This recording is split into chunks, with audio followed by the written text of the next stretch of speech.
What's going on, everybody? Welcome to this week's episode of the Reseller Greatness Podcast. We got my main man, Isaiah, on the line. I love talking to Isaiah. His mind is very inquisitive. He's been with me for a good while. We've had some battles, we had some debates, we've had some discussions, and I like how Isaiah approaches stuff. I like the questions that he asks. He's asked challenging questions. He thinks about challenging things, running a great business, paying all the bills, raising a daughter, married, young guy, doing fantastic, doing great. So it's good to see that, good to know that. But man, how you doing? How you doing? Catch everybody up. So pretend it's your first time seeing you. Bring us up to speed. A little bit I about just want you, to let man. you know that I lost the debate last time. You know that, right? Like I lost. Apparently, everybody believed that the most important thing was it sourcing? No, Listing? Listing. listing, Yeah, it's listing. listing, and I thought it was sourcing. So I lost last time. It's fine. We might have another battle today, and then we'll see, who catches the dub. It's probably gonna be you again. It's all good though.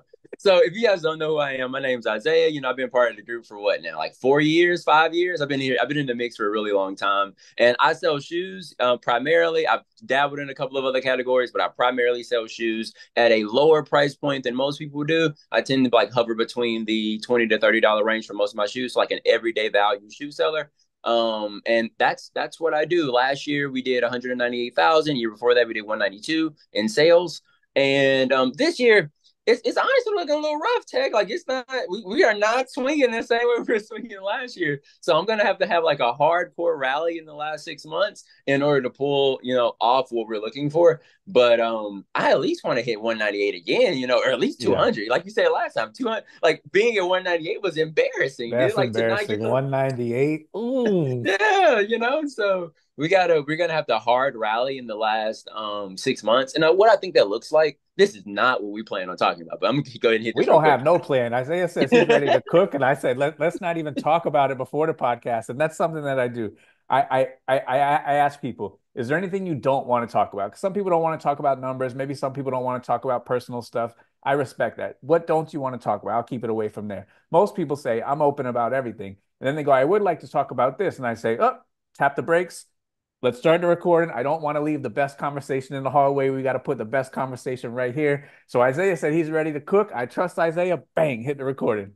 Let's do it, dude. So when it comes to hitting the 200K this year, I think the gap that I need to get through is like $100,000 over the next 6 months or so. And to do that though, like right now I'm averaging like $500 or so a day right now. And I think in order to hit it, we need to be like 631 a day for the rest of the year. So not 631 a day for the entire year, but just for from like now to the end of the year, it needs to be 631 a day. So I was talking to Mariah yesterday. That's my wife, by the way, guys, if you don't know. And I think what we will need to do is we can't go to 631 per day and like total like value listed and expect to be at 631 for the year, because that's not how the average works. It's going to be between 500 and 631. Will end up being at like 575, and that's not the goal or something like that. So I'm thinking like we need to be putting up in value like 700, $800 a day or so in order to make sure that we can hit the 631 so that we can hit the goal by the end of the year. But then again, bro, like I'm worried about December. December tends to be a really, really difficult month for us. So the way how we have to play it is we have to have like two really, really good months, which I'm guessing are gonna have to be like September and October. And then like November, December are probably gonna be mid months, and then August should be, we'll see, because we're at the tail end of the summer slowdown.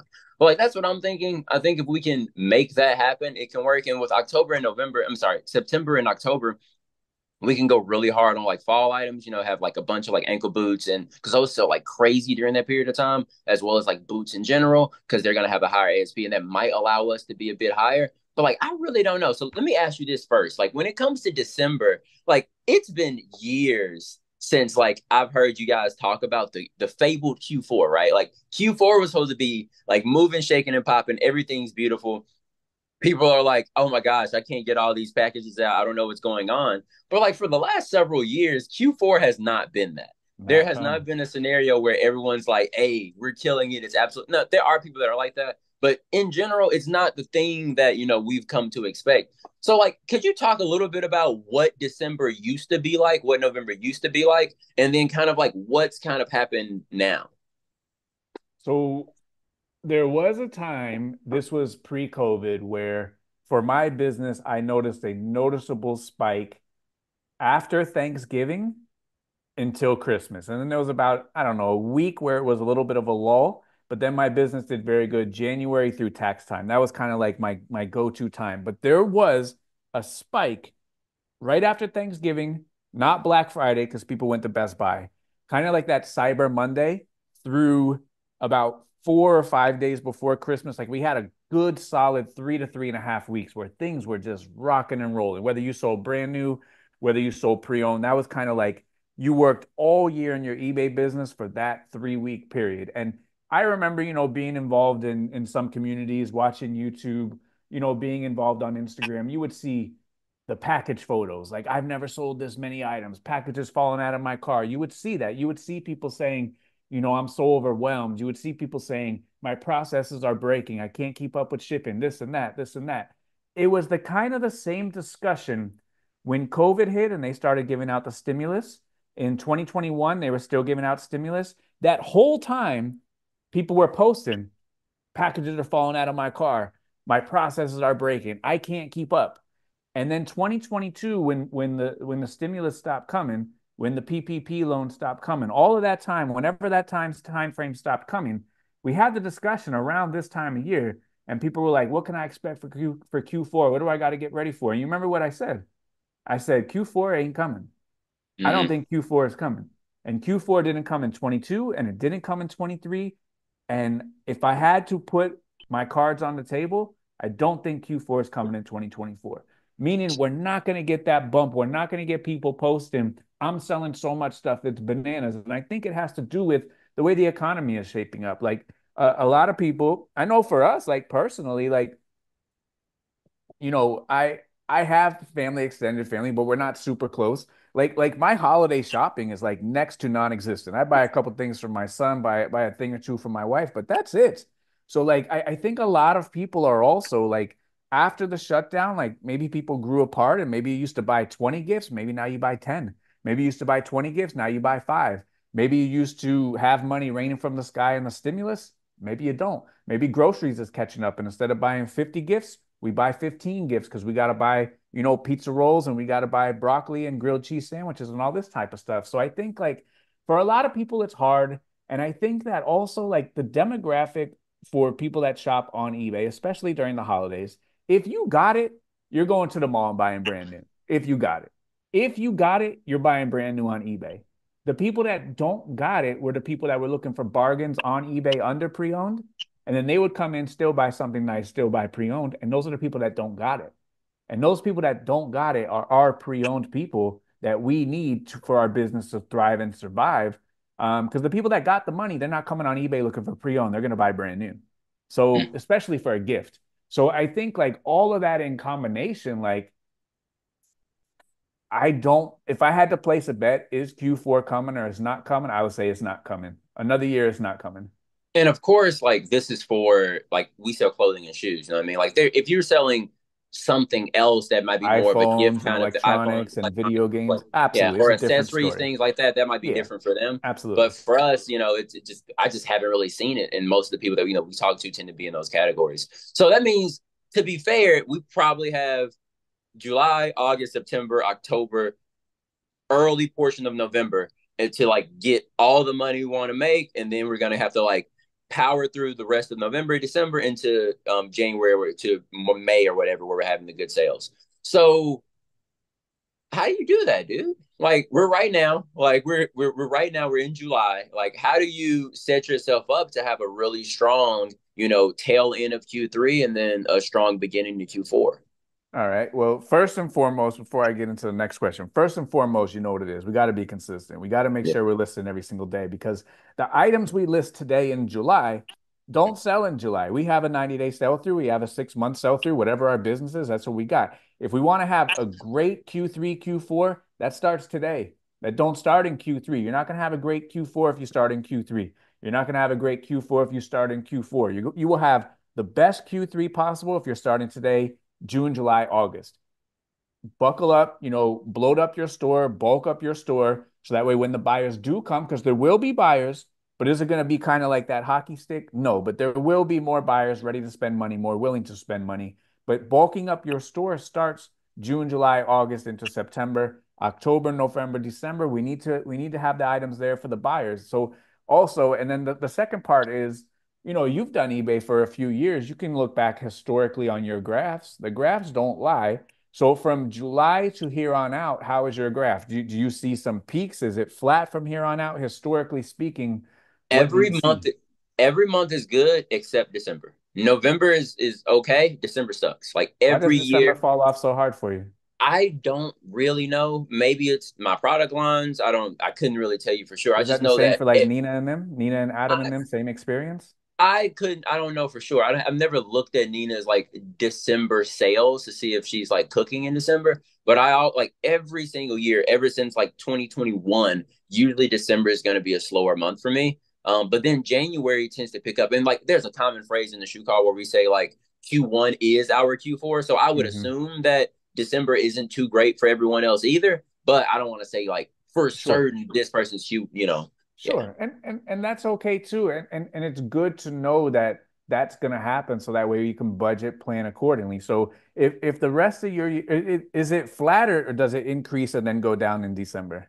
It's like a small drop in December. Like, for example, let's say I'm doing 15, 16K in sales on average. Then in December, I'll be around like 12, 13, roughly. Gotcha.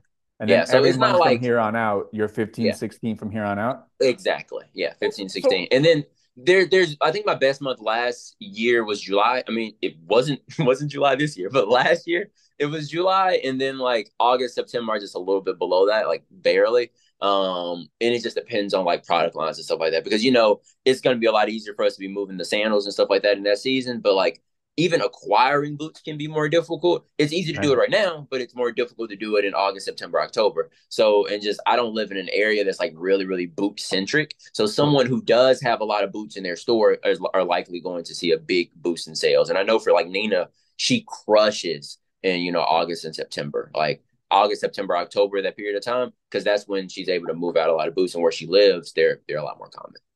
well, if you know that December you go down and it's 4,000, so about $1,000 a week, unfortunately, you can plan, strategize, and make sure that we can weather that. And then, like you said, in January, that's your Q4. So really, like we could just reverse the block. So right now it could be, still Q2, even though we're in Q3, but Q2, we're gonna sit here, get prepped, get ready, start bulking up the store for the Q3, which would be everyone else's Q4 and then Mm-hmm. rock and roll again Q1, which would be your Q4. That's fine. So you're just kind of like on maybe like a 1 or 2 month delay on the 12-month calendar, and it just starts with being consistent, putting up And as building up good the a store. products as possible. So that way, when January does come, so January through tax time, you do well. Yeah, yeah, it's pretty Yeah, good. same for Um, me. yeah, so those are usually going to be the strongest months for me. With the exception of like sometimes in the or like the hiking season to the summer to the beginning of summer, that can also be pretty good, which is May, of course. But like, and then as we get into June, July, it can be okay. It just depends on which product lines I'm holding. So another question for you, like, dude, I was watching one of your videos and I noticed that you're picking up a ridiculous amount of Lululemon. Like you make Lululemon look like it's not even rare at this point.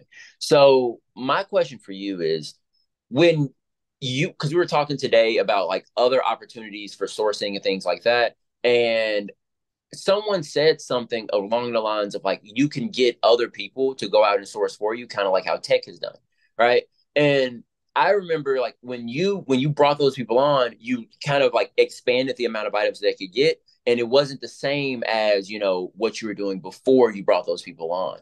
But like at this point, with the amount of like really really amazing items you're able to pull, do you think that you would be able to do the 250 like with all of your like straight up heat banger items?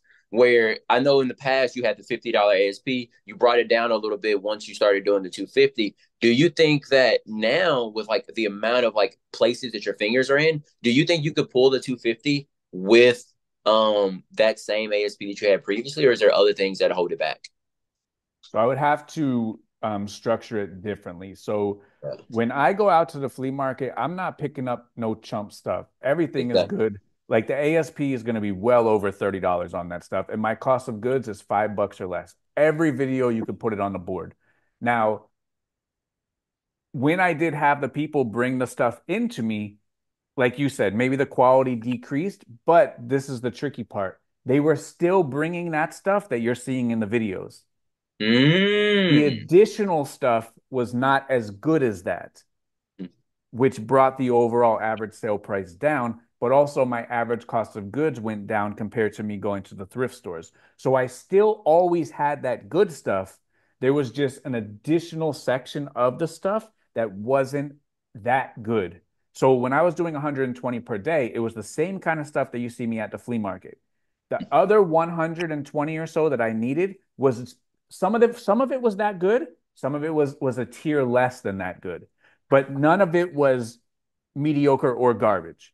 Mhm. So it was still that good. I still had that store inside of my store, but then I had another store where it was kind of one tier down. Maybe there was a few pieces that were two tier down, but I never went like complete, I can't utilize this or monetize or this is garbage. Now, could I do 250 and still keep it at that high of a level? I could, but I would have to restructure it and it would be different. So when I was listing 250 a day, I had the three employees, I had the 10,000 square feet warehouse. So a lot of my time was spent on launching drafts because I still push the blue button. And whether, launching a listing takes you, 20 seconds, that still takes you 3 or 4 hours a day. Like it takes time to get in there and do that. I had to do a lot of prep and processing to make sure that their stuff was ready. I had to do a lot of sourcing, jump in where I'm needed. So that's fine.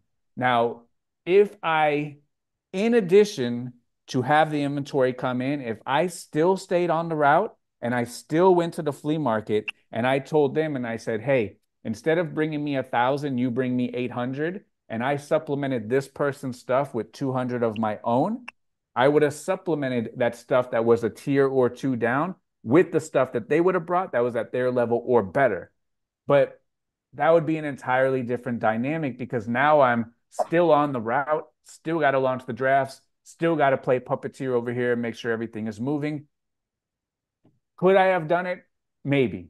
Did I still make a boatload of money doing what you see and a tier or two lower? Absolutely. So, we talk a lot about that though. Like, in this scenario, could I do this or could you do this or what should I do? What should I do? Look, the method that I did was the method that I found that works for me. There is a million different methods that work for everybody. You're paying your bills with the method that you've chosen. What my job is when you guys come and ask a question, every single model works. What my job is to explain and help you understand how that model is going to work. So when you came with this idea of your model, I said, hey, that model works, but it's going to be more processing, more prep, more photos, a little bit more of a grind, more cleaning, because the average sale price is a little bit lower. You understood that and you said, I'm okay with that. Verse, and I said, or on the flip side of the coin, maybe we can go to the thrift stores. We can cherry pick a little more, less cleaning, a little bit less listing, because for every two you're going to list, you only got to list one of these better ones, but you're going to have to spend more time on the road. You have a young daughter. You want to be home, maybe. You don't want to be running around. You don't want to be in the car seat, taking her in and out of the car 100 times. So I understand. I get that aspect. So you chose your hard of the lower average sale price, meaning I have to do more production, a little bit more of a grind. It's no problem. Every single model works. You just have to make it work. And you have to figure out where you want your pain points, where you want your pressure. So whenever like you come with a question or anyone comes with a question, I never give a recommendation. I never give an answer. I never say, Isaiah, this is the model you should do. That's not what I do. I explain how it works, maybe how it can be done differently, and it's up to you to figure out what decision, what road you want to do. So when you ask the question, could you have kept, the quality that high? I explained exactly how I could have, but I chose to not continue to stay on the route, play puppeteer on the business, and at the end of the day, I still made a boatload of money. 100%. And like what you're saying, you kind of like brought me into the main thing I wanted to talk to you about today.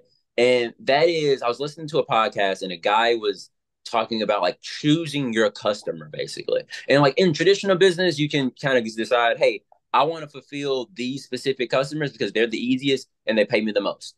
In our business, it doesn't really work that way. We don't really like work with specific customers. We're interacting with the customer, we're not in the same way. They just kind of see our item, they buy it. It's not really a I'm fulfilling something for this person in the same way as it is if I am like working on a lawn crew or something like that, right? So my thing was you can, however, choose which sales that you're looking to get, right? Like if you wanted to say like what kind of items do I want to put in my store, you have full control over that, and that would determine what your sales are going to be. Just like you said, choosing your heart. So I was thinking like Mariah and I, we sell stuff like I said for around like $15 to $25 on average. That's our business model, and we have like 2,100 items in store. We sell about 2,700 items every 90 days, which is good. But I was asking her today, like, is it possible for us to choose our customer, to choose our sale, to choose like who we decide what kind of items that we're going to put in the store? Because like we have a bunch of success doing what we're doing, right? We're probably one of the best people in the world at selling the types of shoes that we sell. However, like theoretically, we could only sell $40 shoes. Theoretically, we could only sell $80 shoes, right? Like we are not forced to sell the shoes that we sell. We just choose to sell these because they're readily available in our area and we are able to move them pretty quickly. So my question for you is like, how do you like decide who your customer is slash should be, and like and so that you can like optimize your business to fulfill their needs, get as many pairs or as many items out as you can profitably to fulfill that? Like how do you go about figuring that out? Because I know I'm really good at doing what I do right now, but like I make more money if I had 2,100 pairs in my store that were $40 each at minimum, right? But like, is that actually feasible? Does that really work? How do you go about figuring out like who should I be trying to fulfill with my business? So, like you said, you've sold 2,700 pairs in the last 90 days. Now, if you could add $10 profit per pair, that's $27,000 straight to the bottom line, and that's 100% pure profit. And if you Mm-hmm. divide that by three, that's what, $7,000? More than that. That's almost $8,000 extra a month profit, Mm-hmm. $10 per pair at a time, which is an extra $100,000, give or take, straight to the bottom line, straight to the pocketbook. So that's what I would be focusing on if I was you, because you have already proved the concept. You are a great shoe seller. You guys sell a tremendous amount of shoes. You guys got the process. You are a great shoe seller. You know how to sell shoes. I would figure out how can I add $5 to these 2,700 items. That's an extra 50 grand in your pocket because that comes with no other expenses. Mm-hmm. Now, you've also talked recently of, and you struggle with this for a long time, of pricing your items too low sometimes. And that's that $5 at a time, that extra 50,000 a year that just leaks right out the window instead of adding $5 to that 2,700 that you're selling. So I guess, how do we find the customer? I think that the customer is found long before we ever list the item on eBay. Our Mm-hmm. customer is found when we make the decision to purchase this item in an attempt to list it on eBay. So when I pick up a vintage shirt, the customer is not you. Customer is not me. The customer is a vintage guy. When I pick up this Lululemon shirt, the customer could be you. Customer is me. I'm wearing it, and it's not the vintage guy. Now, when you pick up shoes and you pick up, a pair of fly knits, the customer may be a runner. The customer may be someone who wants something more casual, something like that. When you pick up a pair of Jordans, that's not someone who's going to go out and run a marathon. That's someone who's either going to hoop or wants them for casual wear. So our customer is chosen when we pick up the shoe. Now, there's different customers on that aspect, and then there's different customers on the price point aspect. And the price point aspect, more often than not, corresponds with the brand. Mm-hmm. So for me, if I list Nike dry fits, that customer is comfortable paying at a certain price point. If I list these, that customer is willing to pay double for this shirt. If I list a Brunello Cucinelli shirt, that customer is willing to pay 50 times more for this shirt. So we find our customers when we pick up the item at the store and go, I'm going to check out and buy this one. That's when we're finding the customers. We don't find them on eBay. We can't polish a turd and turn a dry fit shirt into a Brunello, Cucinelli shirt and try to get 50 times market of what a Nike dry fit is. That's not how it works. If we want the Brunello Cucinelli customer, we have to have that equivalent of item in the store, and we have to be able to go out and find that in a repeatable manner where we can build a business off that. Now, if you can find it one time, you get the money, it's an outlier, you put it in your pocket and you go back out and you buy more Lululemon because you have a store that you have been able to identify the product, put it on eBay, and then those shoppers who correspond with this product, this brand, are going to come buy it from you.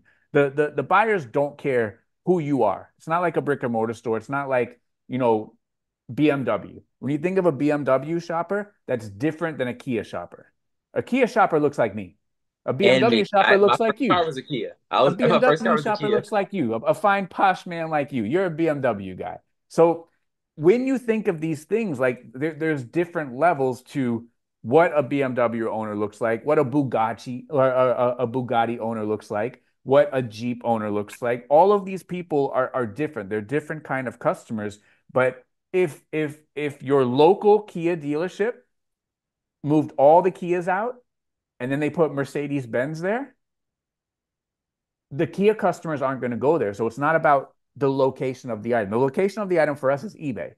The Kia customers aren't still going to go to the Mercedes Benz dealership and scratch their head and wonder why there's not Kias here. They're Mhm. going to then skip that and go to the Kia. So in order to find the customers that we want, if you want to choose, maybe serve a higher price bucket or a higher tier customer, that starts on the sourcing. So a lot of times people they buy the items that are presented to them.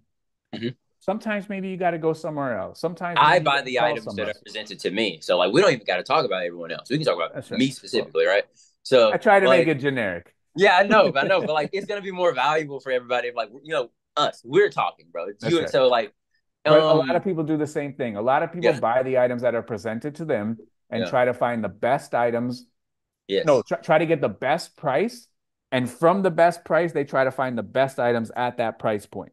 And that's mostly what I've done. I in my area I don't have that many stores. I have like 6 or 7 or so. But and here's the thing: you've kind of broken that philosophy of like, oh, I don't have enough stores in my area because like now you drive 3, 4, 5 hours to go to places. You even went to other On states. purpose. On Yeah, purpose, so yeah. yeah, so you're going 3 to 4 hours and you're still able to find stuff. 3 hours for me is Tennessee, Alabama. Sure. So I can go to Louisiana. There's a lot of options, especially when you include that. But in my area though, we have like 7 stores or so, and I'll go to all those stores and try to find the best items that I can. And I think along my way, and I was talking about this a little bit in the shoe call, I got messed up. Like, because I found out that there's a customer out there who wants like flawed items, basically. Like maybe like this pair has a bit of a tear on it, so like I can wear it as like a walk around shoe. You know what I mean? I started selling like exclusively utility shoes. Like I started selling shoes for utility or like for the in use, like rather than selling shoes for value. And like when I look at a lot of the other shoe sellers, they sell shoes based on the value. Like they're like, this pair is worth $40, $50, $60. It's in a condition that reflects that. They sell a pair as a result, and they make that amount of money. But for me, it's like this pair doesn't have all of the value that it had initially. So I end up selling, a pair for $20 or $25, which can be good. You can build a great business doing that. But like you're saying, if I can add an extra $5 to my bottom line, an extra $10 to my bottom line, the result could be massive. So when it comes to like actually doing that, I think strategically it's going to be through elimination. That's what I think. I think I would need to, let's say right now in my store, I have a set of shoes that I'll have at 10, 15, 20, 25, 30, so on and so forth, right? Like, I think step one would be eliminate all of the tens. And then now we're no longer listing the tens. So that's going to push my ASP up a little bit higher. Then we eliminate the 15s and we just continue going up from there. But here's my problem with this thing. Like, that's what my customers know me for. That's what my customers come to the store for. They like that stuff. So like my primary customer buys those items, but like I don't make that much money when I sell them for $10. I make like $6 or something. So it's kind of like this game of, should I be optimizing for me? Do I optimize for my customer? Is there a middle line, like a middle ground where I optimize for both? because like there was a point of time where you said, you made a bunch of money once you entered into this lower market, right? And like, but you also had that higher tier stuff. So is it for me just don't eliminate any of these other things and add the higher tier stuff? Or do you do it through elimination where I drop my tens, I drop my 15s, and then now I'm a $20 to $40 shoe seller? And that's what my business model is. All right. So do you want to, when we grew up, we had a lot of friends. Some friends were good friends, some friends were bad friends. Some friends took advantage of us any chance they could. Some friends, they told you all week, "Hey, we're gonna hang out on Friday." Friday came, we're waiting by the phone, phone never rings. We're sitting at home. Everyone's out. We waiting over here. And some people are still friends with those friends. Some people grow past those friends, and you know what? I'm better than that. I don't have to live a life and serve friends that are not good for me, right? So right now you are living a life where you are serving blood-sucking leech customers who are taking your products and you are making no money and you want to continue to serve the leeches. Why? And Okay. but Hold look, on. it also goes back, like you said, that's my customer, right? But if you owned a Kia dealership and you put all the Kias off the lot and you had a Lamborghini dealership, would the Lamborghini customers not come to your dealership, or would the Kia customers show up there and be confused and then try to haggle you and try to buy Lamborghinis at Kia prices? You have to become the Lambo guy. Like that's You just have how it to. works. And in turn, the Lambo guy is going to come. Yes. And But that's here, harder to do in the real world, less harder to do on eBay.com. Because eBay.com, they don't have to drive to your dealership and talk to you and shake your hand. eBay.com, they're going to put a search for Hokas and they don't give a damn who you are. They're going to purchase the item because it's a good item at a good price. so here, the biggest upside about that lower value customer is like I get to serve two specific customers. Customer one is that person, the person that's going to be the end user. They're trying to take this item and do whatever. The other person though is I sell a lot to resellers, like a bunch to resellers, and they or people who are importers, right? They'll take shoes, they import them, or I mean export them to different countries. And like I know, like this doesn't really matter that much, but still, the those customers come in and because of the price point they can buy 5, 7, 10, 12 pairs of shoes, and then like when I sell 10 pairs of shoes to a person it's highly profitable, right? But if I sell one I make $7. That's not really worth it, you know what I mean? So it would either be get the store large enough where every single day you're selling a bunch of those, but like that's also hard by the way, like there's hearts everywhere in this. But I don't know. Like, what do you think about that? The bundleability at the lower price ranges is higher than it would be at the higher ranges. It's really rare to see someone bundle 7 pairs of $60 items, right? Like it happens, but it's much rare than 7 pairs of $20 items, for example. So Sure. And you can continue to be such a nice guy and let people bundle shoes, and they make more profit on those shoes than you do when they sell them back home in their country, because that's what they're doing. They're not buying shoes off of you to make $7 profit. You know that, right? I have never considered it before, but hearing you say it makes a lot of Yeah, sense, they're gonna make because let me ask you this. They would be fools if they were buying shoes from you and making $7 profit. especially to get them shipped and all that stuff. Yes. They would be fools if they were buying shoes from you and making $7 profit. Yeah. And they didn't even have to clean them because I cleaned them first. They would be fools if they were buying shoes and making $7 profit. Yes. So who's the fool? You the fool buying shoes and making $7 profit. Because if they the fool, you got to play an equal part in that, and you the fool too. Yeah, you're right. So, You dude, spit, man. so I understand you caring about the customers. I understand that, but you need to care about number one. You need to care about Isaiah. You need to care about your family. And if you had an extra $28,000, you'd be sitting on this conversation with a little bit kind of different swagger if you had an extra $28,000 sitting pretty in your bank account for the last 3 months. Now, you've been in different business models and you've come out of it and you've built on it. You can build on this. You have the most important piece of it, is that you are good at selling shoes. Mhm. Selling good shoes, you don't even have to be good at selling shoes to sell good shoes. If you are good at selling bad shoes, imagine how well you could do if you were able to get your hands on good shoes. That's the whole argument, dude. That's what I'm trying to figure out. Like, would it be worth it for me to choose a different customer? Like, instead of choosing You're this not customer, choosing a customer. Is it and I'm worth sorry, it for you to choose a different product? You're picking that's up what I mean. garbage product. That's what I mean. That's what I mean by that. You don't have to pick up that product. Pick up. So look, we talked about it a little bit earlier. You Yeah. are trapped in best price. Let me Yeah. find the best stuff at this price point. Yes. Everywhere that I go, I'm looking for the best stuff at the best price. There's a difference between best price, best stuff, and best stuff, best price.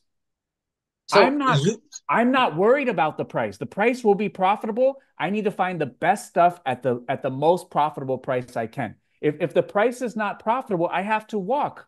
But you don't ever see me go around. And have you seen any flea market me digging in the dollar bin, trying to find the best item out of the dollar bin? no. And every flea market in America has a dollar vendor. You Hmm. ever see me stop there and try to find the best item at the dollar vendor? But you see me scared to pay up for a good one? So it's And then when like I show that comp, bang, drop 40, but gonna make 200. You see that, right? Because I'm worried about best item, best price. You're worried about best price and trying to find the best item in this best price. But this best price you're looking at, there ain't no good items. I feel like there was an issue with my hypothesis, and that's what's caused all of this. And we talked about this a little bit yesterday, which was I started to believe that reselling was a processing and logistics business. So I thought I can just process this stuff and work. Like even if I had to do $7 profit, $10 profit, whatever, right? Like if I can just process enough stuff, I win. But I'm finding that reselling is much more a product business than it is a process business. And what's Sure. crazy, listen to me, bro. on my Instagram, on my Instagram, I did this whole parable, like a whole parable, like where I was like talking to a bunch of people, and I'm like, "Hey, what is the most important thing in reselling?" And I'm like, and they were like, prices, and then they were like, this and that, all these different things, and I was like, actually, the most important thing to success in reselling is products. I said this like a year and a half ago. Like I made this a year and a half ago, and somehow, some way, today, I mean, yesterday at least, I come to the realization that product is the best thing when I already knew that. But I was just like, I've gotten so good at selling items, at selling bad items, that I'm like, I can sell anything. Dude, I can sell anything. So, time and true sneaker, let's go. Like, I bet you I can sell it. And I have. Yeah, But right. the downside to that is like people are more willing to pay $30 for a Nike shoe than $10 for a time and true sneaker. That's a great way to put it. And like if I were just selling Nike shoes with all the skill that I have at selling, then I would be able to replicate these same sell through rates, right? Like, and even if it's slightly slower and I'm making $10 profit and it's 2,600 items, Who cares, 10 right? extra, like who cares, you know? So like I get that, but it's just I think that hypothesis of thinking I can just out process this stuff, I can crush it with processing. It made it so that I stopped caring about the products as much because I just see them and I go, I can sell anything. I sold fish sandals, tech. I sold basketball sandals, like sandals that had a basketball on them. Like it's nothing. It's easy. But that attitude made it so that I started caring less and less about the products. When like if I was doing that the whole time, I'd make more money, and I wouldn't be. You know. Sure. And I think that, you now know that there's a cap on processing Mhm. and you can't process forever. Like at the end of the day, you can only process so much. But there is not a cap in the United States of America on good items. You can go and find enough Nikes that you need today. You might have to drive a little bit further. You might have to wake up a little bit earlier, but they are out there. They are available somewhere.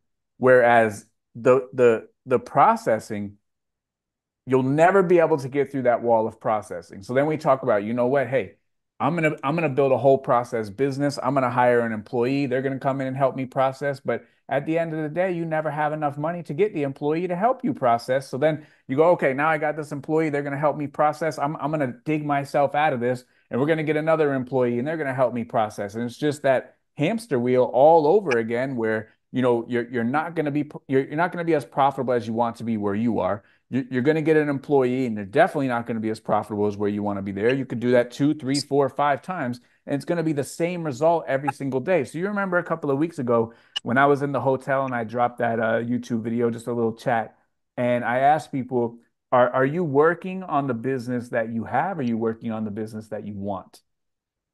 And if you are in this position where you are having the results that aren't the ones that you want, then you got to stop working on that business. You have to start working on the business that you want. So for you, you have to start working on this business that you want, which means I need to go out on a mission. I need to find better items. And I it's can't it's keep doing this bottom of the barrel routine. and it's not even that my current business sucks. Like it's not awful. No, It's no. just that we are seeing that I could do something better.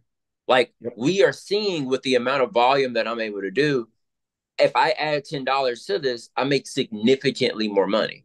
And that's And going to be money in the bank because you don't have to get a warehouse. You don't have to get an employee. You don't have to do anything else. There is no more increase in cost to get that extra $10 out of the pairs. and if I want to do an extra 100 pairs a day, I need all that stuff you just mentioned, every single Right, thing. So right. like, and that's what makes it so difficult. So I got a question for you.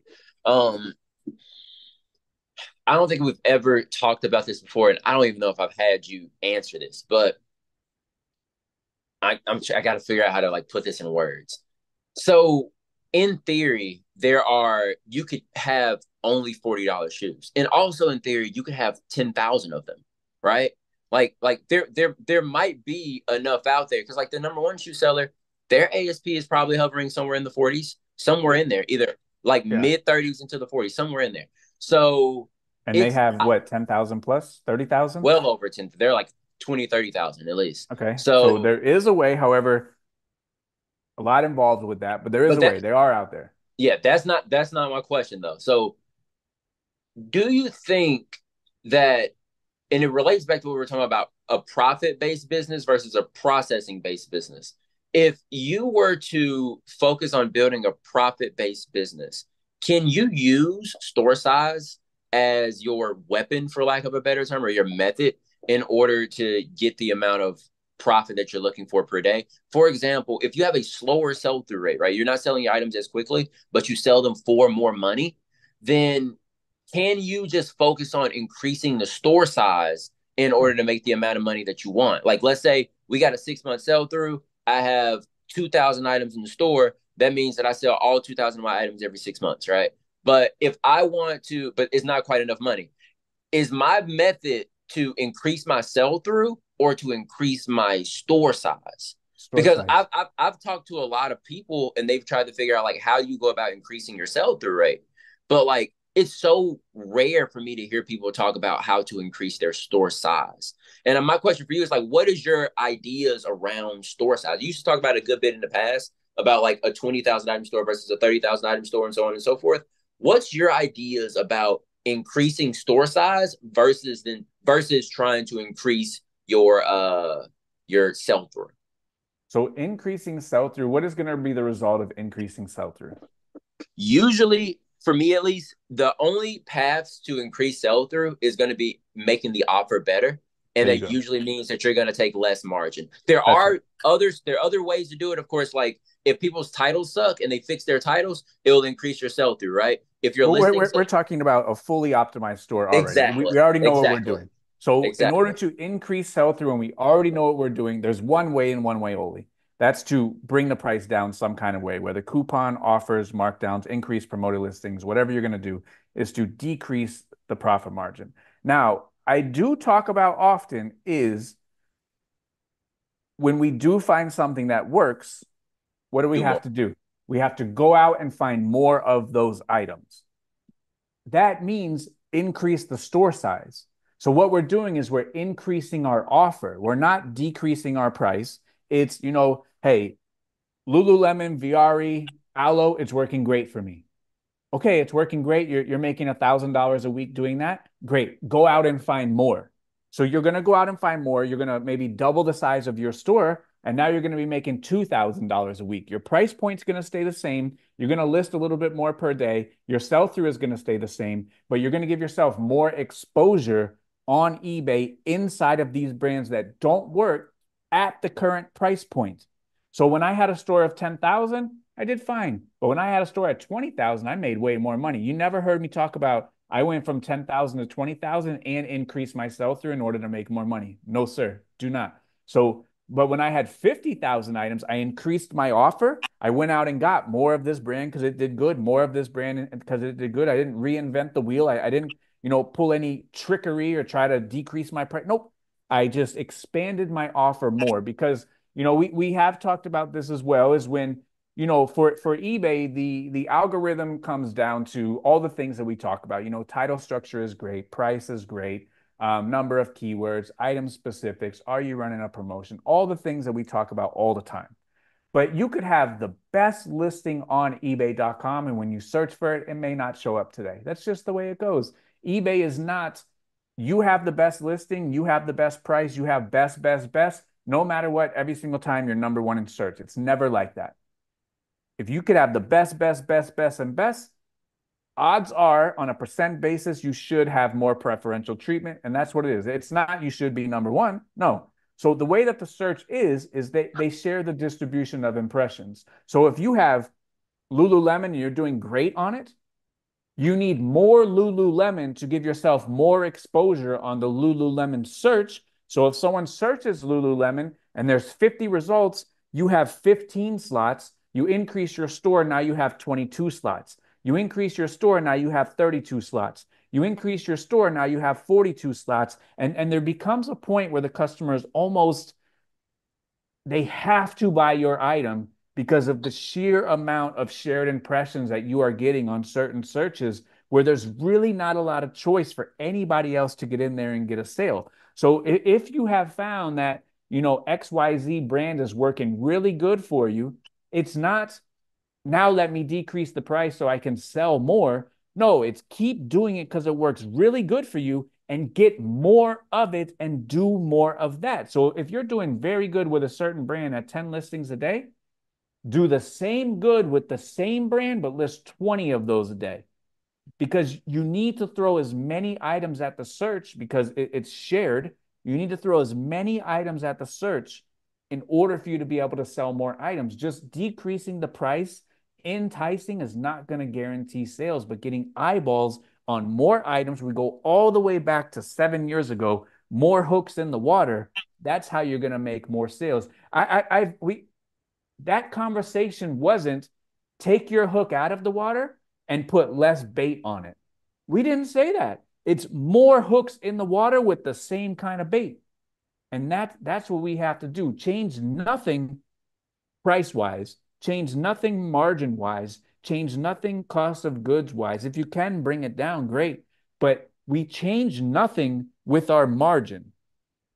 We cannot shrink our margin voluntarily in an effort to get more sales. That is an act of desperation, whereas what I'm saying is an act of calculation where I'm doing good on this. I'm going to do more of it at the same price, and I'm going to wait for the customers to come pay for it because I know that they will. Two questions. Let me ask you, this first one's going to apply to a lot more people than the second one's for you. So, what if your store isn't growing though, Tech? Like if you are listing 15, selling 15 every single day, sometimes you're selling 17 and your store isn't growing, what do you do then? Like, am I supposed to just go up to 20? Am I supposed to go to 25? Like, what do you do at that point, when you are in a position where you want to make more money, but like we got stuff going on, you know what I mean? Like life is life. And so not me, this isn't about me, by the way. It's just, this happens where someone wants to make more money, but their store size is the same. And here's a really neat thing, and maybe other people can check this out too. I noticed that like my sales correlate with my store size, if that makes Of sense. Like, course.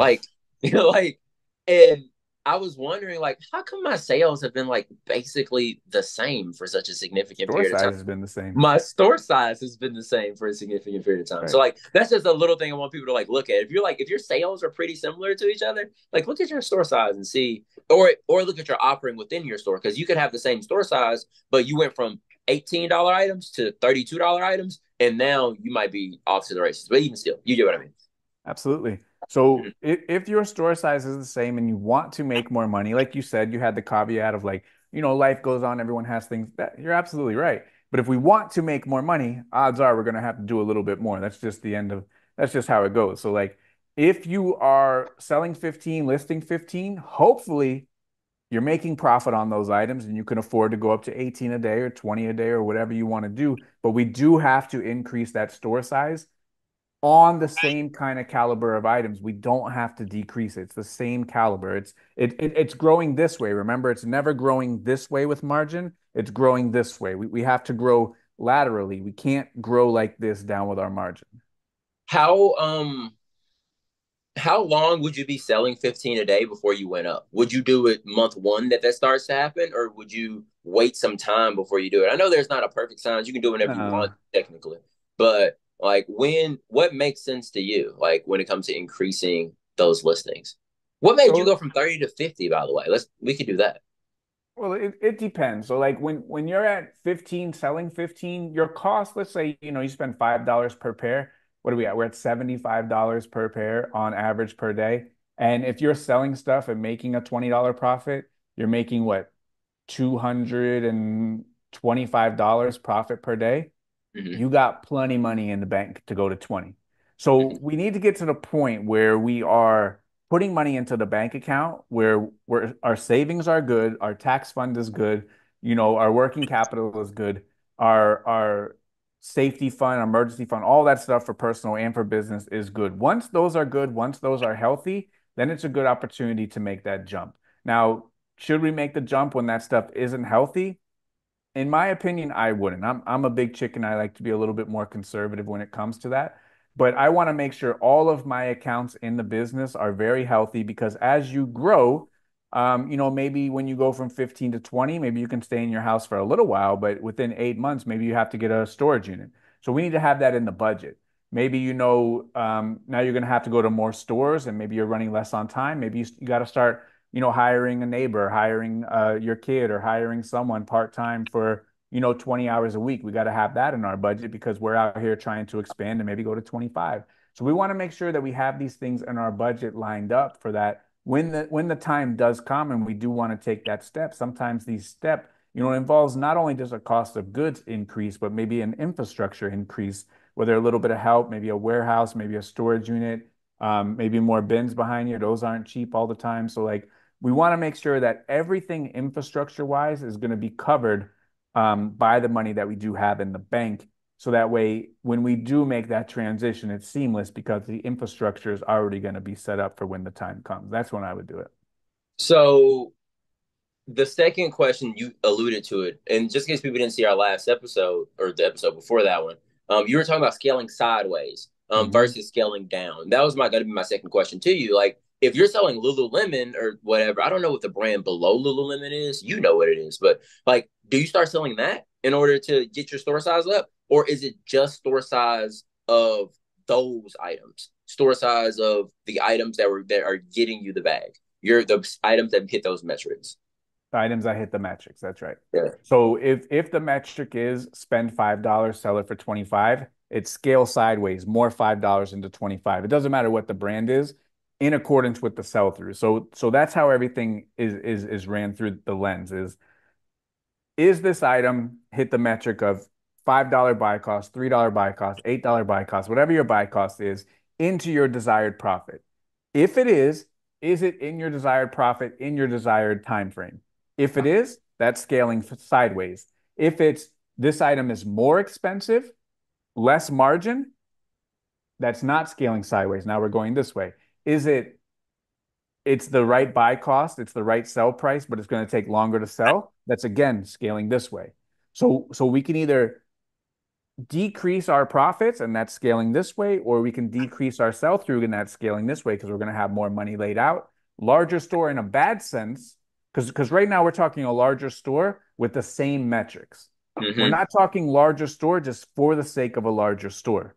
So we're Mm-hmm. talking larger store with the same metrics. So it doesn't matter what the vessel is. It could be Lululemon, Viari, it doesn't matter. It's, can I spend X dollars, get X profit in X time frame? I need to get as many of those items as possible to grow this way, expand my store size this way with those items, not can I spend a little bit more and get less profit? That's scaling this way. Can I spend the same amount of money and decrease my sell through? That's scaling this way. So it's every single item at your disposal in your chosen niche that you can spend the money that you want to spend. You can sell it for the price you want to sell it for, get the profit that you want in the time frame that you want. Every one of those items, pick those up and grow your store this way to as many as you possibly can. And that's where the money is.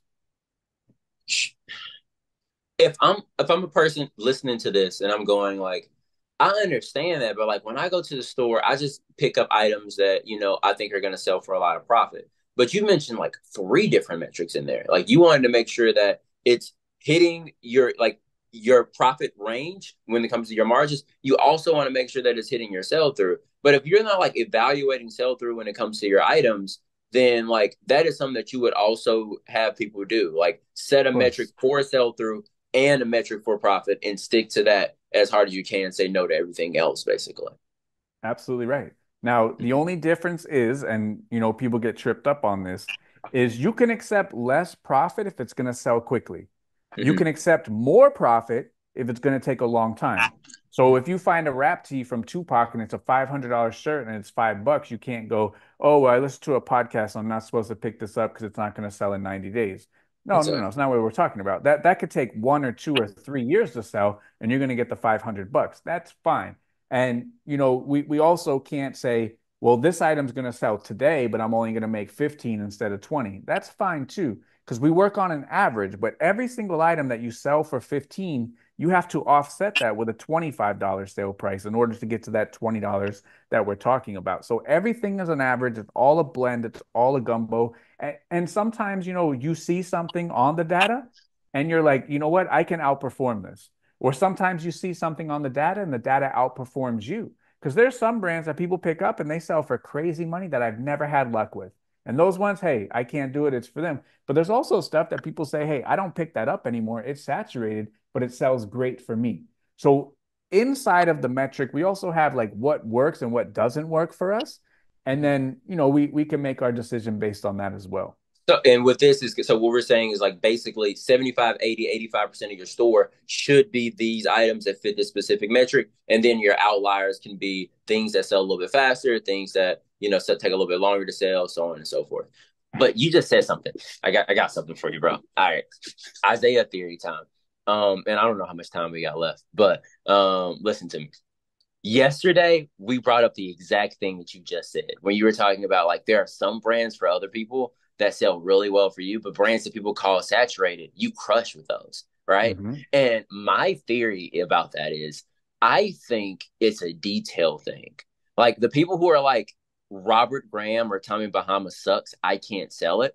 Like they are looking at their Tommy Bahama shirt and going, better example. I'm not gonna say it. I was gonna talk about their white shirt, but I'm not gonna bring it up. So but the Tommy Bahama shirt, right? They see their Tommy Bahama shirt. It's a basic like blue Tommy Bahama or The something like beige that. one. The Yeah, beige cotton ones, those yeah. don't sell. They have a beige cotton Tommy Bahama. Like I have Tommy Bahama, it won't sell, but Tech's selling it all the time. What's going on? And I think it's the details. Like they don't understand like these small details that are making it so that you have the success to sell that item compared to that person. That's And right. like I have found so many different times in my career that the reason why someone's getting a price that I'm not getting is because of a detail that I missed. Like when I was, and Absolutely. that's why in the shoe call yesterday, I was asking them like, so like, what is your condition standard? Like, do you do stains on the upper at all or no? Like, what about the footbed? And then it's like, I never mess with bad footbeds. If the footbed sucks, It's no good. Oh, that's why you sell your pairs for $40. That's why you sell your pairs for $50. Because like her focus on the detail is so much higher than mine. I'm just thinking like good brand, conditions pretty good overall. I can sell this, but that equals $20. While when you do it the way that she does it, where it's more detail oriented, there's a much higher standard. That's $50. And I think the reason why that happens for so many people is because there's details they don't know. Like if someone were to sit down with you and go, "Hey, Tech, teach me Tommy Bahama. Like, what am I doing wrong with these Tommy Bahamas?" You could go into their store and go, "Well, bro, this is beige single color cotton. Like this doesn't sell. Like that's why." Absolutely. And you're like this right here, this has a stain, right, dude? No one's buying this Tommy Bahama with that stain right there. Sure. That's not it. And like I just think it's a detail thing. And if I were to learn the details for those items, for those brands to the degree that that person knows it, I probably would have the same level of success selling it as they do. That's what I I think it agree is. 100% to you because, like, even when I do reference Tommy Bahama, I don't pick it all up. I Mm-hmm. only pick up the ones that sell. Even like, Peter Millar Summer Comfort, like that stuff has a slow sell through, but if you get a geometric pattern, the geometric Summer Comfort still has a 100% sell through. So, like, it is all in the details of the garment and it's also in the details of the keywords. Mm-hmm. So, I was thinking about this the other day, and for me, I just have like a little hobby store. I list 20 hats a day, no real expectation. I just really do it for fun. But the reason why do you think hats have such a slow sell through? How many of them exist basically? Is it the amount of them on People eBay? love hats. People love hats. Why do they have such a slow sell through? I don't know why. I figured it out. Think about it. Why? All right, let's rack my brain a little bit. Um, is it if it's not because of how many are available, it wouldn't be price. So take this hat for example. It's a Miami Marlins hat. So we would title it Miami Marlins hat. What else would we say? It's The size color, seven and a quarter. yeah, So and then the fitted color, seven and a corner. Then what do you say? and the keywords. They don't have There's enough. no keywords for Their hats. keywords. Yeah, That's why they take so long to sell. yeah. Now, the ones with keywords, script, splash, shark tooth, big logo, those sell. Mhm. There's no keywords for this hat. So the only way someone's going to find this hat is by doing what? Miami Marlins hat. And every other Miami Marlins hat has that too as well, which makes it hard to stand Right. out. But if this had Miami Marlins pinstripe limited edition out of 300, at least someone's got something to look for where they can find my item. The only way they can find this item is Miami Marlins hat. Maybe they put black, but guess what? They're all black. Mm-hmm. That's why hats don't sell very quickly because there's no keywords to distinguish you from anyone else, and there's no keywords that the customer can type to find your item. Whereas a Tommy Bahama, you can put a specific keyword. A Peter Millar, you can. Any brand out there, you can put a specific keyword to separate yourself and actually find the buyer. There's no way to separate yourself on hats. There's no keywords. I want you to talk about that a little bit more if you can. Like, how can someone go about learning the details so that they can, ascend to a higher level and be able to get the money that you may be getting on an item? Because like we were listening to some crazy stuff yesterday where a guy was able to get like 59.99 on stuff where we're like, what? We sell those for 30, we sell those for 40. And like how do you go about learning those details that separates you from the other people in the game so that you can be the one that people click on so that you can get the highest price possible and make the most profit you can? Absolutely. So, the actives and the solds, whenever you look at an item that's sold for a lot of money, see what keywords they use. Did they know the model number? Did they know the actual name of the color? Did they know the actual materials? Did they know some sort of actual activity that you could use the item for? That's helpful. Every single thing on the internet has a tutorial, a walkthrough, or a guide. Whenever someone posts, and you probably get this post, I don't know, once a month in the group, someone will say, "Is this a Wrangler brush popper?" And you Mm-hmm. know what I do? I paste the same resource every single time, which is a magazine from the 90s with guys with thick mustaches, cowboys, big belt buckles, all the way from the 90s. And I say, is it as it defined in the 90s? Where in the 90s, it has a definition. Is yours defined by this? Yes or no? If it is, then great, you got a brush popper. If it's not, then you don't. When somebody asks about a Western shirt, I pull the same resource every single time, the construction of a Western shirt. It shows sawtooth patterns. It tells you what a yoke is. It tells you what a pearl snap is. Are these guidelines your shirt? And can you take some of these keywords for yours? So if you have a pearl snap shirt and you just type in pearl snap shirt, can't you type in, you know, yoke? Can you type in sawtooth? Can you type in rodeo? Can you type in cowboy? Can you type in, certain patterns? Can you type in Southwest? Things like that. All of those will create separators where a customer who is typing something, you're one of the only ones that come up. So if you search pearl snap shirt, there's probably hundreds of thousands. If you search Southwest pearl snap shirt because yours has a nice print, there's probably a handful of them. So that's how you actually get your items sold is by creating these separators, by knowing all of the different keywords. So you can look at actives, you can look at solds, you can go to the Vintage Fashion Guild. That's a great one. They show all the tags, they give a brief history. You can go on Google Images, another great one. I always post those resources in my videos. I show you right here. Hey, learn all the tags, learn what's special about this, learn the time frame. When I talk about video things in the haul, I'm always given two, three, four different keywords that you can use every single time. So there's good video resources out there. In the group, we have the file section, which is a mile long full of files. Instagram, follow the brands on Instagram because they're out there talking about their items, what separates them from everybody else. Retain that stuff, learn that stuff. Follow people who are, into fashion and are posting about it. Just kind of get immersed in everything that you sell, whether it's car parts, shoes, fashion, sunglasses, video games, it doesn't matter. But we have to be able to have this information where when we have the item, we need to be able to create a separator or an advantage. When you click submit on your listing, you need to ask yourself, do I have an advantage over other people creating this listing? And if you don't, then you listed a hat with no keywords. It's going to take a long time to sell. Mm-hmm. Whereas if you would list Jordan shoe, but you don't know if it's a Jordan 1, you don't know nothing about the wing logo, you don't know that it's shattered backboard, you don't know anything about it. You don't know that it's a band, you don't know none of that stuff. So you list Jordan 1, how are you going to find that item? How are you going to sell it? Most importantly, how are you going to sell it for the correct price? There Because we go. shattered backboard is different than the band. All of those things are different. The ones from the 80s are different than the re-release today. We have to know all this kind of stuff so that way we can accurately describe it. Everyone wants the high price, but we don't want to know enough about our item in order to command the high price. And that's where the details come in. I think it's all about the details, dude. Um, I have two more questions for you. All right, I'm let's knock out two more. all right, last two. Yeah. Number one, do you?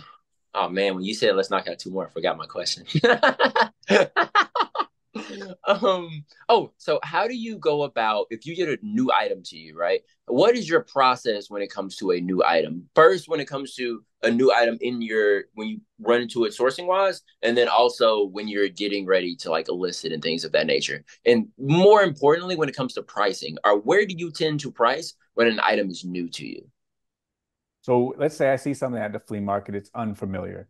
Mm-hmm. Um, I want to look at things that, in my experience, have been correlations to value.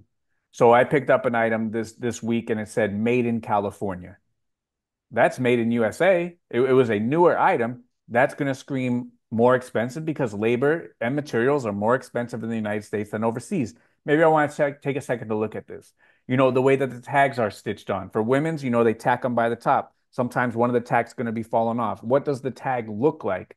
Um, what is the material? What is the style? What is the pattern? All of those things, I want to do those immediate calculations, even if I don't know it. If it's a button-up shirt or a button-down shirt, is it an Italian name I can't pronounce and the material is nice? Hey, those are two check boxes. Let me check this out. Is if it's a sweater, is it again a brand that I don't notice, but it's made in USA and it's made of cashmere? Hey, let me check this out. Is it a material that I'm not familiar with, like Vicuña, great material. I don't know what this is, so let me just pass. No, I have been doing this for a little while, even if it's 1 year, 2 year, 3 years. I've never seen this name. I've never seen this material. This is made in a certain location. This requires a little bit of extra information or a little bit of a deep dive real quick.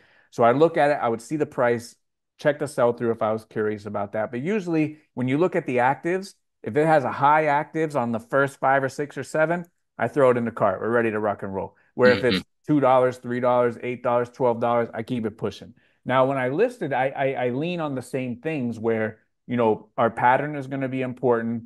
The activity that we're going to use it in is going to be important because the activity is going to relate to the person who's searching for it. So if it's a hiking thing or something for utility, I want to express that it's for outdoors, hiking, camping. It has zips, it has straps, it has ripstop, it has these materials because all of that part is the same on the listing portion.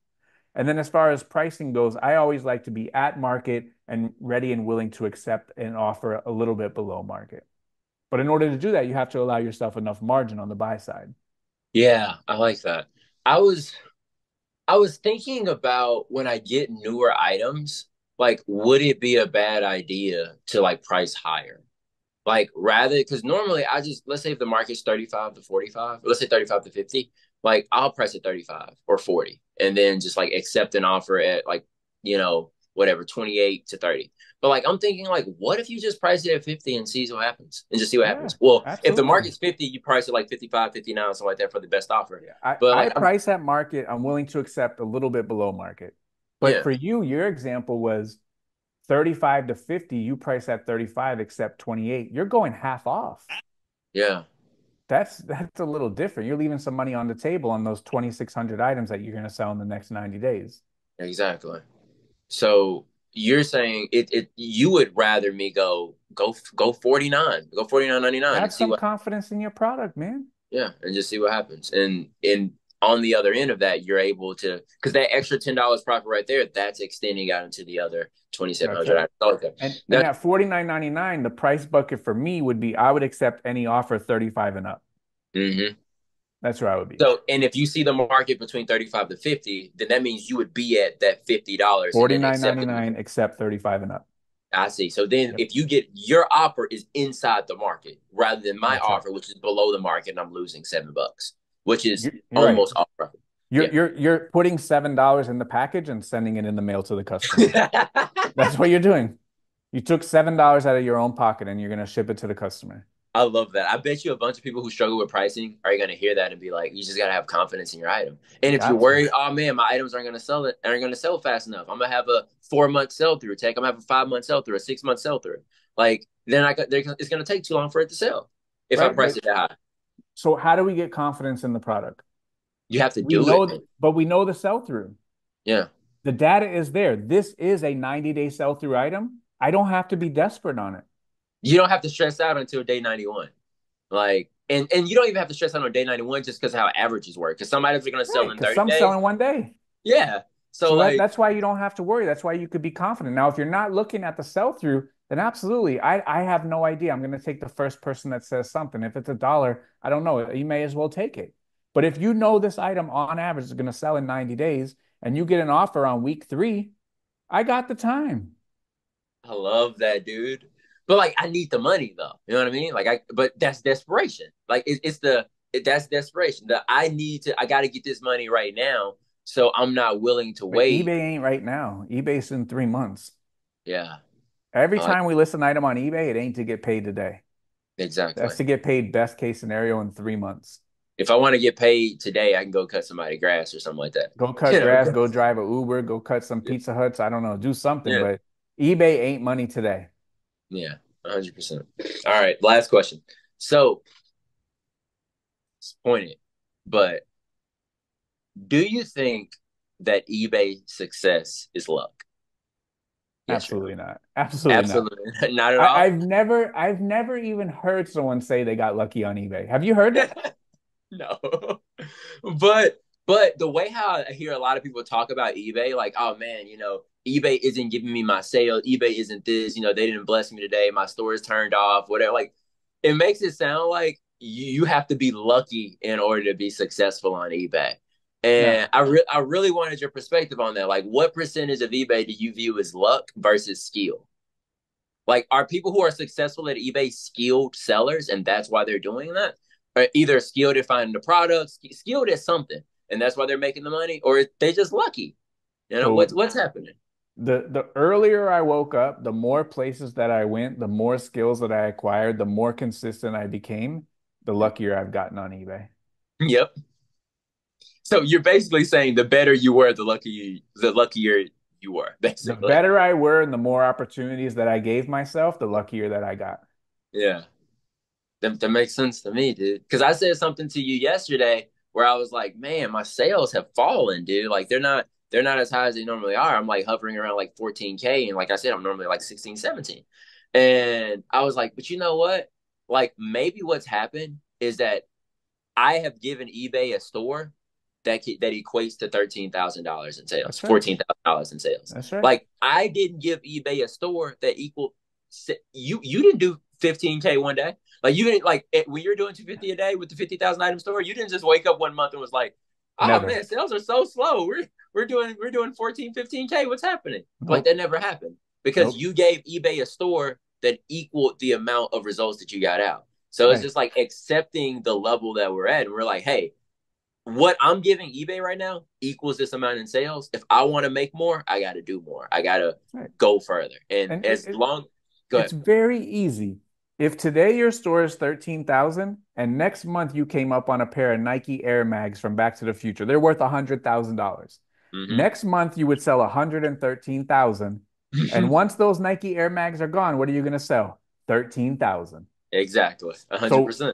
in the month where you had the Air Mags versus 100 worth 100,000, that's what your store was worth to eBay. Mm, 113,000. Once those are gone, you're right back to 13,000, my man. I love that. So it's just focusing on the details and making sure that, if I can't get upset at eBay because of where my sales are. It has nothing to do with eBay. It has to do with what did I do in the past 6 months to put me in the position where That's right. this is Yeah, where my sales are. you So got it. I love that. Man, Bingo, I bango. appreciate it. I freaking appreciate it. This was great. I liked it. Good chat. I always love talking to you, man. You're one of the best. I enjoy talking to you all the time. I am very, grateful for the questions and grateful for the dialogue and grateful for the discussion. And, I try to help as many people as possible. And you have helped me kind of refine my craft and sharpen my sword to, you know, do the battle of the wits with some people because some people the dialogue is important, you being one of them. And eventually, hey, you know what, you come around and I get that text that I love to text and you go, you know what, you were right. And I go like this every single time.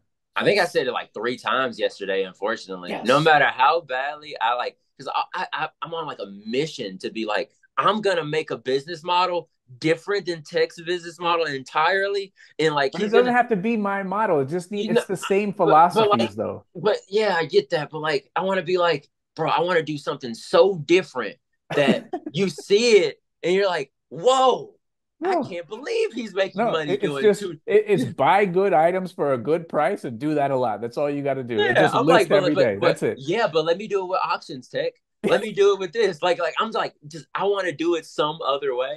And like No, you just rock with me. You're like, all right, bro, go for it. See what happens. go And then for I'm it. like, We yep, come that around. didn't work, bro. That didn't work. And I just have to come back through and go, all right, we're gonna go back to the basics. We're gonna go back to the fundamentals. We're gonna go back to the details. And on the other side of that, we should make a lot of money. That's So it. And every step you're getting better and better and better. You're paying all the bills, raising your family. That's all we can ask for, man. You're a young guy, you're trying to figure it out just like everybody else. And if I was your age with your mind and that head on my shoulders, I would be a bajillionaire right now. So, you got it going on. You're focusing in the right direction. And I appreciate you, my man. Tell them where they can find you at if you want to be found. If you don't want to be found, then just tell everybody one of these and we'll catch them next week. So it's totally up to I just you. don't want to disappoint y'all by saying like I'm about to make a bunch of content and I'm not going to right now. So like I don't want to do it because like people came last time, they're like, hey, and now people like send me messages going, hey bro, where are the videos at? And I'm like, I'm sorry, y'all. It ain't the right time. It's just not the right time right now. That's okay But too. yeah. But we'll do another one of these at the beginning of Q4 or something like that, and then maybe by then I'm like, you know what, I do want to do social media and stuff. We'll see. Yeah. But yeah, I definitely appreciate it. Like I love sitting here and chatting with you. I always learn a lot, and I just appreciate your continued persistence with my with all my shenanigans. um, That's a good way of but putting it. yeah, But you so can find Isaiah on YouTube, Isaiah underscore TMN. He puts Yep. out some content from time to time. I check it. I like him going the brain dive, deep dive. I find it enjoyable, but I always find discussing stuff with you enjoyable. The alternative methods, it's good because it's like a puzzle for me to like disprove, and it's a game. It's a cat and mouse game between you and I, Isaiah, and Yeah, I'm just trying to that's test all your theories, man. I'm just trying. I'm like, all right, Tech says this works exactly like this. Let me see. Like, let me see if I can do it not that way. But yeah, there you go. it's tough. It's tough. But yeah, man, I Well, appreciate it. I'm glad that we were able to do this. I had a lot of fun personally. So, and I learned a lot too. So, my biggest takeaway was the look on your face when I said that guy is a fool to buy shoes from you to only make $7 profit. dude, I never thought of it that way. Like, I never considered that they're not buying these shoes to sell them for $7. I wouldn't buy the shoes to But sell them you for 7. do. Yeah, but I did. So Be great, everyone. the aim is going to be just putting ourselves in a position where in the overcoming the next 90 days, trying to add an extra $5 to those 2,700 pairs so that we can increase the profitability and have a bit more, change in the pocket. So you ready to do it? Be great. Be great. Thank you, everyone.